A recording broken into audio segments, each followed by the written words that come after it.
సీతాఫల్ మండి నామాలగుండు ప్రాంతంలో ఎవన్ అనే యువకుడిని నిండు ప్రాణాలకు బలిగా ఉన్నటువంటి చర్య చూస్తున్నాం. అయితే ఎవన్ తల్లి ఆవేదన మాటల్లో చెప్పలేని విధంగా ఉంది.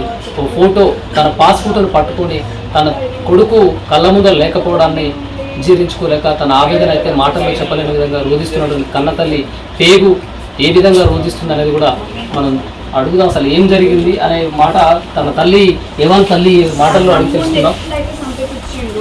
అమ్మా, మేము ఇలా అడుగుతున్నది బాగా ఉంది. అసలు ఏం జరిగింది, ఎందుకు ఇలాంటి దుండగులు మీ అబ్బాయి పైన కక్ష పెంచుకోవడానికి కారణం ఏంటి? చంద్రకన్న పిల్లలు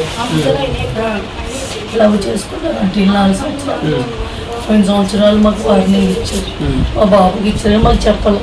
వాళ్ళు వచ్చి మీదకి వచ్చిన రోజు మా బిడ్డ పిన్నీళ్ళు ఇట్లా వచ్చారు, రా పిన్ని అంటే ఫుల్ వాన పడుతుంటే బయటకు వచ్చి మాట్లాడు. ఆ పిల్లోడిని కూడా పిలిచి సాయన్న పిల్లోని మాట్లాడి చెప్పినాం. అప్పుడన్నా ఏదైనా తేడా వస్తే మా దాంట్లో చూసి వేసేసాడే ఉంటుంది. అప్పుడే చెప్తే మీ పిల్లలు మీ కంట్రోల్లో మా నేను ఇట్లా నన్ను మరి మీ పిల్ల వస్తే ఏం చేయాలని నేను అడిగాను. అంటే మా పిల్ల మీ ఇంటికి వస్తే నరికేయాలని. ఇప్పుడు మా అయిపోయాక వాళ్ళ పిల్లల్ని రికార్డింగ్ చేసి ఫోన్లో పంపించి ఫోన్లో మాట్లాడి నన్ను కొడుతున్నారు, నన్ను తిడుతున్నారు, నన్ను తీసుకెళ్ళిపో, నన్ను పెళ్లి చేసుకుంటే మా కొడుకు ఒకటి నిన్న ఇక్కడ ఈ ఘటన జరిగిన తర్వాత ఈ ప్రాంత వాసులందరిని అడిగినాము ఎవన్ ఎలాంటి వాడు అని. అంటే ఇక్కడ ఉన్న వాళ్ళందరూ కూడా అందరితో స్నేహంగా ఉంటాడు, అందరితో మంచిగా ఉంటాడు, మంచిగా చదువుకుంటాడు, తన పని ఏదో దాన్ని చేసుకుంటాడు, మంచిగానే చెప్పారు ఎవరైనా కూడా. కానీ ఇంత మంచిగా ఉన్నటువంటి మనిషి మీద అంత దారుణంగా కత్తులతో దాడి చేసారు అంటే వాళ్ళు ఎలాంటి వాళ్ళు? వాళ్ళకు మేము చూసారా వాళ్ళని? వాళ్ళు ఎవరో మా బావ దోస్తులు చిన్నప్పుడు మా బావ మా ఆయన అలా దోస్తు అలా అన్నలే వాళ్ళ కొడుకులే చంపింది. నా కొడుకు లవ్ చేస్తే చంపేయాలి. ఇప్పుడు వద్దనుకుంటే గమ్మున ఉండొద్దు, అయిపోతుంది. ఇప్పుడు నా కొడుకు లేపుకెళ్ళిపోయాడా, నన్ను వచ్చే తీసుకెళ్ళిపోతాను ఒక్క మాట అన్న చెప్పి మీరు ఎక్కడ నా పిల్ల ఫోన్లో రికార్డింగ్ చూడండి, ఏదన్నా చూడండి. నా కొడుకు ఆ పిల్ల చెప్తే నా కొడుకు తిరిగి చెప్పాడు, వద్దు నేను పెళ్లి చేసుకోను, మా అక్క ఉంది, మా అక్క పెళ్ళి ఉంది, మా అమ్మ నన్ను కష్టపడి పెంచుతుంది, మా అమ్మాయి నన్ను పెంచుతుంది, నిన్ను తెచ్చుకొని నేను ఏం చేయాలన్నాడు. అంటే సరే జాబ్ వచ్చాక చూద్దామన్నాడు. ఇంకేం కావాలి, ఇంకేమన్నాడు. బీటెక్ 3rd ఇయర్ రేపు ఇవాళకి ఒక ఎగ్జామ్ అయిపోతుంది, 3rd ఇయర్ అయిపోతుంది. మమ్మీ నేను చూసుకుంటా, నేనున్నా మమ్మీ, పార్ట్ టైం జాబ్ చేసి నేను పెంచుతాను, 1 సంవత్సరం కష్టపడి మమ్మీ అన్న. ఇంక నేను ఎట్లా చూడాలి? నా కొడుకే నాకు లేడు, నేనేం బాధపడాలి చెప్పండి. అంత కొడుకు ఎక్కడంతా దొరుకుతాడు, ఇంత మంచి కొడుకు చెప్పండి. మళ్ళీ ఒకరితో కొట్లాడతాడు, ఒకళ్ళ మీదకి వెళ్తాడని ఇంత జరిగినా భయపడతాడు, ఇంత చేయి తలిగినా సూది ఇప్పించుకోడు. హాస్పిటల్కి వెళ్ళి జ్వరం వచ్చినా నాకు సూది వద్దే గోళీలే అంట. అలాంటి వాళ్ళు అంతంత చాకులతో ఎట్లా పొడిచారు? అసలు దేని చంపారు కూడా లవ్ చేస్తే చంపేస్తారా చెప్పండి. ఇవాను నిన్న మీకు ఇంట్లో నుంచి బయటకు వెళ్ళేటప్పుడు ఎక్కడికి వెళ్తున్నా అని చెప్పాడు. ఇది మా ఇంటిల్లు, మాకు బాలాజీ నగర్లో ఇల్లు వచ్చింది. ఆ రోజు నేను బాలాజీ నగర్ నుంచి ఇక్కడికి పనికి వస్తాను. పని చేసుకొని సాయంత్రం 5-6 ఇంటికి వెళ్ళాను. మళ్ళీ వెళ్ళేప్పుడు వీళ్ళు ఇంటికి వచ్చి నా కొడుకు ఇక్కడ ఉన్నాడు కానీ పనికాడ ఏమైనా తెచ్చి ఇచ్చి వెళ్తాను. ఆ రోజు పెరుగు తెస్తే చక్కెర వేసేమని అంటే చక్కెర వేసి ఇచ్చి కలిపాను. వెళ్తున్నా అంటే సరే అన్నాక నేను వెళ్ళిపోయి అక్కడ మార్కెట్ అవుతే కూరగాయలు అవి తీసుకొని వంట చేద్దాం కట్ చేసి, మమ్మీ ఎక్కడున్నావు అన్న. ఇంట్లో ఉన్నాను అన్న అంటే మమ్మీ వచ్చారంటే ఎవరు రా అన్న అంటే చంద్రకోళ్ళ తమ్ముళ్ళు వచ్చి పక్కకి రామంటున్నాడు. ఎందుకు రా అన్న భయపడుకుంటానే చెప్పాడు. నా కొడుకు వాడు భయంలోనే. ఆ టైంలో కూడా నాకు ఇక్కడ ఇంతమంది ఉన్నవాళ్ళు కూడా ఫోన్ చేయలేదు, నాకు ఒక్కదానికి ఫోన్ చేసి చెప్పారు ఇట్లా వచ్చారా అని. నేను అక్కడి నుంచి వస్తాను, వీళ్ళు ఇక్కడి నుంచి వస్తాను. ఆడికి మనసులో నా గురించి మాట్లాడాలని గురించి వచ్చేలోపు ఫోన్ కూడా మాకు వినవాలి. అప్పటికే కొట్టి పీక మీద వేసేసారు. మీకు ఎలా తెలిసిందమ్మా ఈ విషయం? నా కొడుకే చెప్పాడు, ఫోన్ చేశాడు మమ్మీ ఇట్లా వచ్చారు మమ్మీ అని. వచ్చారు కానీ మమ్మీ పక్కకి రామన్నాడు. పక్కకి ఎందుకు రా, మాట్లాడరా అన్న. మేమేమనుకున్నాం ఇట్లా మామూలుగా మాట్లాడతారు ఏమో చెప్తారు అనుకున్నాం. కానీ అప్పటికి నేను మా ఆయన మా బిడ్డ బండి మీద వస్తాను బాలాజీ నగర్ నుంచి వస్తాను. మా బిడ్డ అందరికి తెలిసిన నేను వెళ్ళి అందరికి ఫోన్ చేసిన వెళ్ళండి అక్కిగడ్డ మీద కొట్లాడికి వెళ్తున్నాను. ఫోన్ చేసి దగ్గర ఈ సేల్ దగ్గరికి వచ్చినాం. వాళ్ళ ఫ్రెండ్కి ఫోన్ చేస్తే అక్కనే పొడి చేశారు అని చెప్పి పొడి చేశాడు. ఎక్కడ అంటే కడుపు నెత్తాను ఏమో మామూలు గీసుకుంది అనుకున్నాం కానీ ఇట్లా అవుతుందని అనుకోలేదు. ఇంత దారుణంగా చెప్తారు అంత వాళ్ళ కుటుంబానికి కూడా తెలుసు. సాయం నోడు దొరకాలి వాళ్ళ పిల్ల బావ ఆడన్నది బయటికి రావాలి మాకన్నప్ప చెప్పండి. అది ఇక్కడ ఎవరైతే అత్యంత దారుణంగా కత్తులతో దాడి చేశారో వీళ్ళందరి పైన కూడా నేర చరిత్ర ఉందని అంటున్నారు కదా, ఉన్నది. అలా గల్లీలోనే అందరిని కొట్టుడు చేసుడు చాలా చేశారు. మాకు తెలియదు, మేము నిన్న అక్కడికి వెళ్తే అందరు చెప్తాను వీళ్ళని ఇక్కడి నుంచి వెళ్ళిపోమని వెళ్ళట్లేదమ్మా. గతంలో కూడా పెద్ద మనుషులు కూడా కొట్టారు. కొడితే తల పలిగింది ఏమైందా. అలా ఇప్పుడు సాయన్నోడు వాళ్ళ అమ్మ ఉంది కదా, ఇల్లు కూడా కబ్జా చేసింది. అది మాకు తెలియదు, అక్కడికి వెళ్ళాకే చెప్పి అదే వాళ్ళు కబ్జా చేసి ఉంటున్నారు ఇంట్లో అని చెప్పారు. మరి నిన్న ఈ ఘటన జరిగిన తర్వాత పోలీసులు చాలా మంది మీ ఇంటి ముందు కూడా మోహరించారు. అలా ఏం చేస్తాం మా కాపలు ఎందుకు అలా ఏం చేస్తాం. ఇప్పుడు నా కొడుకు చచ్చిపోయింది, మరి మేము కూడా చంపాలి కదా, మేము కూడా చెప్పాలి కదా. అంటే చట్టం వాళ్ళని శిక్షిస్తుంది. ఏం శిక్షిస్తుంది? వాళ్ళు ఏం చేయొద్దు అంటున్నారు, మరి మాకు న్యాయం ఎక్కడ? పోలీసు వాళ్ళు ఏమన్నా మీతో మాట్లాడారా? ఏం మాట్లాడారు? ఇట్లా మీకు న్యాయం చేస్తాం మేము చూస్తాం అన్నారు కానీ మాకేమి న్యాయం తెలియట్లా. మాకేమి న్యాయం అవుతుందని నమ్మకం. ఇప్పుడు మనిషి పోతే వస్తాడు, ఏమన్నా ఇల్లు ఖరాబ్ అవుతా చేయించుకోవచ్చు, మళ్ళా మనిషి వస్తాడు రాడు కదా. ఇంటికి విలువ ఇచ్చారు వాళ్ళు, ఆస్తి పోతుందా నా కొడుకు పోయినా అంబులెన్స్ రాలేదంట. ఫోన్ చేసిన 45 నిమిషాల దాకా రాలేదంట. బండి మీద లోపలికి ఉంటారంట చంపిన కానీ. మళ్ళీ ఆటోకి మహారాజ్ కూడా వచ్చి ఆటోలు వేసుకొని వచ్చి అప్పుడు నా కొడుకు ప్రాణం పోతుంది. అంబులెన్స్ వచ్చి ఉంటే ఈ పాడికి బతికేవాడు కదా చెప్పండి. అంబులెన్స్ కూడా దేనికి ఉన్నది, ఎందుకు ఉన్నది? ఫోన్ చేయని వస్తుందా రాదా? దేనికి ఉన్నది? ఎలా ఉంటాడమ్మా? నా ప్రాణం, నా కొడుకు నాతో ప్రాణం ఉంది. నేనంటే ప్రాణం పెడతాను. మాతో కోపం వస్తే అలుగుతాడు, మళ్ళీ బుజ్జగిస్తాడు. మళ్ళీ అప్పటికప్పుడు ఏం తింటావా, ఇది తింటావా, అది తింటావా అని తెచ్చి పెట్టాడు. మమ్మీ 1 సంవత్సరం కష్టపడి మమ్మీ నేను ఈ జాబ్ ఈ ఎగ్జామ్ అయిపోగానే ఊరికి కూడా వెళ్తా కారణం అక్కడ అన్నీ చేసుకొని పైసలు నేను కష్టపడతా ఉంటాయి. మమ్మీ నిన్న ఈ అంతిమయాత్రలో భాగంగా మీ కార్పొరేటర్ హేమశామలో కూడా మీ దగ్గరకు వచ్చారు. ఏమన్నారమ్మా? నేనున్నా అంటే నేను చూసుకున్నాను. మా బాబు చదువు గురించి కూడా అమ్మాయి దగ్గరికి వెళ్ళిన, అమ్మా ఇట్లా ఉందమ్మా నా పరిస్థితి, నేను కట్టుకోలేనమ్మా. బీటెక్ గురించి అడిగినమ్మా, నేను కట్టుకోలేనమ్మా, ఇట్లా పరిస్థితి అమ్మా అంటే మాట్లాడతాను కానీ నేనైతే మాట్లాడతాను. ఇంకా మా బాబు అన్నాడు మమ్మీ వద్దు మళ్ళీ అంటే అప్పటికప్పుడు అప్పు చేసి ఒకసారి ఫోటో చూపించారు. అప్పటికప్పుడు పైసలు కట్టి జాయిన్ చేసిన. కొడుకు మా పరిస్థితి అంత కాలేజీలో చదివించే పరిస్థితి కాదు. అట్లా కూడా అప్పోసప్పు మా అమ్మ చచ్చిపోయింది 10 సంవత్సరాలు. మా అమ్మ అందమ్మ కొడుకు కంటే ఎక్కువ, నీ కొడుకు కంటే ఎక్కువ అని అప్పోసప్పు దగ్గర 8 లక్షలు ఎంత అడిగారు. కట్టి చదివించిన అన్న మా డాడీ నాన్న అంటే మా నాన్న నీకు 1 సంవత్సరం కడతాను.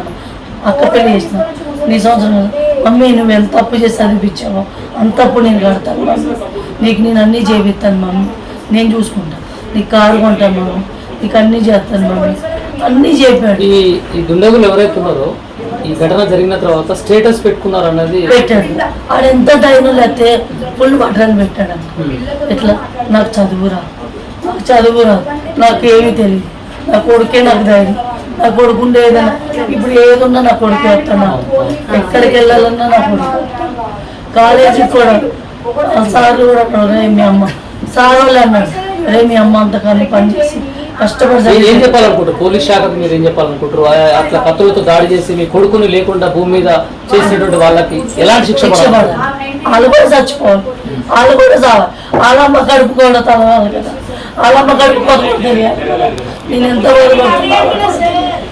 అసలు మా కొడుకుని చంపాల్సిన అవసరం ఇప్పుడు వద్దంటే నా కొడుకు నాకు అప్పు చెప్తే నేను తీసుకెళ్ళిపోతాను. చంపాల్సిన అవసరం అంత కసి తీర ప్లాన్ ప్రకారంగా చంపాలి. వాళ్ళ ఇంట్లో అందరూ తెలుసు, శ్రీశైలం అందరికీ తెలుసు. శ్రీశైలం అంటే మాకు ఫస్ట్ నుంచి మా ఆయన వాళ్ళకి నాకు తెలిసి అలా అన్నలతో నాకు అంత శ్రీశైలం కూడా తెలుసు. అసలైన కారు శ్రీశైలం కొడుకు కూడా ఉన్నాడు. శ్రీశైలం కొడుకు వాళ్ళు రావాలి మా దగ్గరికి, వాళ్ళు వచ్చి మాట్లాడు. సాయంలో ఒడు మాకు దొరకదు. సాయంలో పోలీసులు నలుగురిని అరెస్ట్ చేశామని కూడా అంటున్నారు. బచ్చగాడు వాళ్ళతో చంపితే ఏమవుతున్నారు? ఒకటి మీరు 10 మంది ఉన్నా కానీ 2 ఉన్న కాడికి వచ్చి కత్తులు తింటారు, మాట్లాడుతారు. అంటే ఒకేసారి మీ ఎవరు స్థలానికి వచ్చారా లేకుంటే ఆ కొడుకున్న దానికి జాగ్రత్త తిరిగి చూసి ఇలా చూసుకుంటూ వెళ్ళాలనుకున్నాడా లేదా తిరిగారు, ఏంటి ఇట్లా తిరుగుతున్నాడు అనుకున్నాడు. మా కొడుకు ఫ్రెండ్స్ అది ఎవరు రీలు చంద్రపూర్లో చుట్టాల ఫ్యామిలీగా అన్నాడు అనగానే అవునారా అని అన్నాడు. వెంటనే వచ్చాడు, మీతో మాట్లాడాలన్నా. మా కొడుకు దాంట్లో బ్యాలెన్స్ కార్తీక్ వాళ్ళ పిల్లోడు మా కొడుకు చేశాడు. నా కార్తీక్ అలా మమ్మీ అన్నాడు. నాన్న ఎక్కడ ఉన్నట్టే ఇంటికాడ ఉంటే ఎక్కడ ఉంటాను రా. మమ్మీ వచ్చారు మమ్మీ అంటే ఎవరు నాన్న అని. చంద్రగోళ్ళు వచ్చారు మమ్మీ, వాళ్ళు తమ్ముళ్ళు వచ్చారు, పక్కకి రమ్మంటారు మమ్మీ అని. పక్కకి ఎందుకురా నా ఒక్కటే మాట. అప్పుడు గుంజి కొడతాను చాకులతో కొట్టాను. అంటే చాకులతో కొడుతున్నారని నాకు తెలియదు. ఆ పిల్లలు చెప్తున్నది అప్పుడు ఫ్రెండ్స్ అంతా పట్టేసుకున్నారంట. ఇద్దరు వచ్చి పడవాలి. ఎవరి పక్కన కూడా ఫ్రెండ్స్ ఉన్నారు, ఇటు పట్టారంట. ఎవరిని ఇప్పుడు ఇటు పడుతుంటే వీళ్ళు పట్టుకుంటున్నారు. ఒకళ్ళని కూడా ఒకళ్ళు తీసుకున్నారంట చాకు. ఎవరి పక్కన ఉన్న ఫ్రెండ్స్ ఉన్నారు కదా, ఇప్పుడు వీళ్ళు పడుతుంటే మిమ్మల్ని ఇట్లా పడుతున్నారు. ఈ చాకు ఆడికిచ్చారు, ఆడొచ్చి ఫ్రెండ్స్ కూడా నమ్మేటట్లేదు. ఫ్రెండ్స్ కాదు, వాళ్ళ దోస్తులను తీసుకొచ్చారు. వాళ్ళ దోస్తులు అనట్లేదు, దుండగుల దోస్తులు పట్టుకున్నారు. ఇవాను ఒక ఆడ సెల్ ఫోన్ లో చూస్తున్నాడు క్రికెట్, ఆయన పక్కన ఫ్రెండ్స్ ఉన్నారు కదా, వాళ్ళు అప్పుడు ఉన్నారా పక్కన పడుతున్నారు అంటే మమ్మల్ని పట్టుకున్నారు. 5 వాళ్ళని కూడా పట్టుకున్నారు. వీళ్ళు వెళ్ళి ఆపుతుంటే ఇప్పుడు మీ ఎగురు చాకు ఆయనకి ఇచ్చారు. అది అంతా నిజము పక్కా ప్లాన్ ఇవాళ వెళ్ళిపోతాడు. 3ంటికి ఎగ్జామ్ అయిపోతుంది. 3ంటికి పెళ్ళి, మేమందరం ఊరికి వెళ్ళాం. మళ్ళా మా కొడుకు 4 రోజుల దాకా హైదరాబాద్ రావాలి. అయితే నిన్న జరిగినటువంటి ఈ ఘటన తెలిసిన తర్వాత, సంఘటన జరిగిన తర్వాత మీ స్థానిక కార్పొరేటర్ హేమ ఇక్కడికి వచ్చారు. అయితే హేమ మాదిరి ఇంకేమన్నా రాజకీయ నాయకులు ఎవరైనా వచ్చి మిమ్మల్ని పరామర్శించడం, మీకు ధైర్యంగా ఉంటామని చెప్పడం? నేను ఎప్పుడు హేమ అంటే ఫస్ట్ నుంచి మాకు తెలుసు. హేమ ఎలక్షన్లో ఉన్న కానీ ఆమె వెనకాల మేము తిరిగి ఆమె అంటే తెలుసు. కట్టుమూలు మాకు ఏమన్నారు? హేమతో పాటు వచ్చిన ఆ పిల్లలు తెలుసు. ఇంకా ఉంటుంది ఆ పేరేదో బిందు, ఆ పిల్ల తెలుసు. మేము ఆమె కార్పొరేటర్ నిలబడిన కాంచి ఆమె వెనకాలే తిరిగింది. ఆమెను గెలిపించినది. వేరే వచ్చారు కానీ మా కాలే పడుతుంది. సూటిగా ప్రభుత్వానికి, పోలీస్ శాఖకి ఏం కావాలనుకుంటున్నావు? నువ్వు ఏం కావాలి వాళ్ళకు? నేరం చేసినటువంటి వాళ్ళకి ప్రభుత్వం మాకేం న్యాయం చేస్తుందో తెలియాలి. అదొక్కటే నేను కోరుతున్నాను. అంతే, మాకేం న్యాయం చేయకపోతే ఇంక మేము ఎందుకు?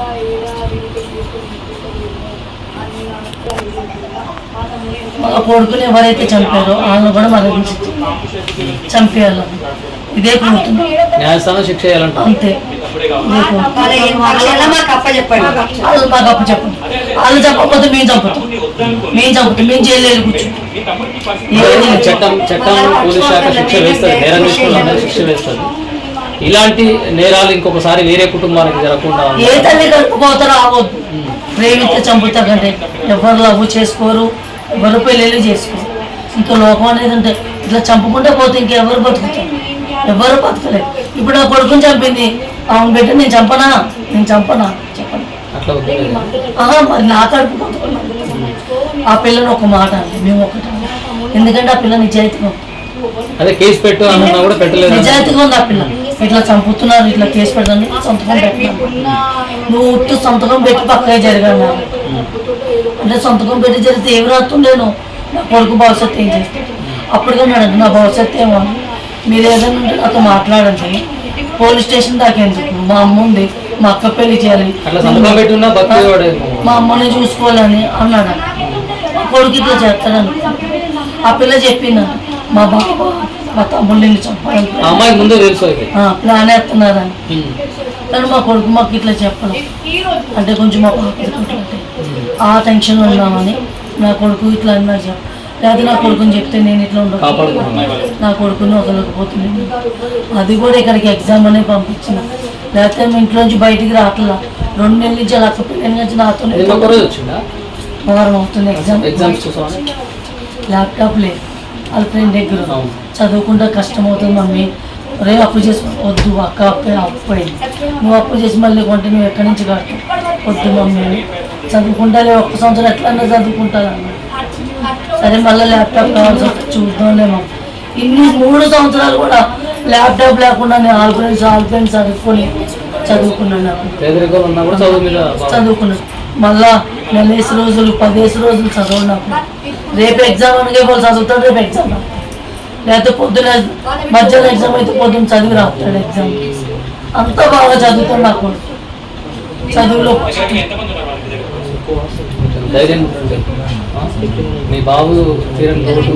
మాకు న్యాయం చేయాలి. ఇంతమంది వచ్చి అడుగుతున్నారు, మాకు ఎవరన్నా న్యాయం నమ్మ బుద్ధి అవుతుంది చెప్తున్నాను కదా. ఇంతమంది మీరు వచ్చారు, మాకు ఏ న్యాయం చేస్తారో నేను అంతే. ఎవాన్ని కావాలని కక్షపూరితంగా కత్తులతో దాడి చేసి పక్కా వ్యూహం ప్రకారం అతన్ని చంపేయడానికి పథకం వేసినటువంటి ఆ దుండగులు ఎవరైతే ఉన్నారో వారికి న్యాయపరంగా చట్టపరంగా శిక్ష వేయాలని చెప్పేసి కన్నతల్లి ఆవేదన తన మాటల్లో వర్ణనాతీతం. కన్న పేగు బంధం ఏ విధంగా ఉంటుందనేది తన బాధల్లో ఏడుస్తున్నటువంటి తల్లిని చూస్తే అర్థమవుతుంది.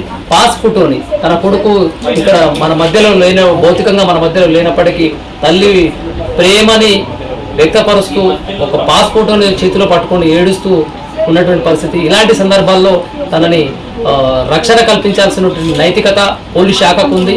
ఈ వారికి ఎవరైతే న్యాయమైనటువంటి వాళ్ళకి న్యాయం చేయాలి, ఎవరైతే నిరపరాధులు ఉన్నారో వారికి శిక్ష వేసే దిశలో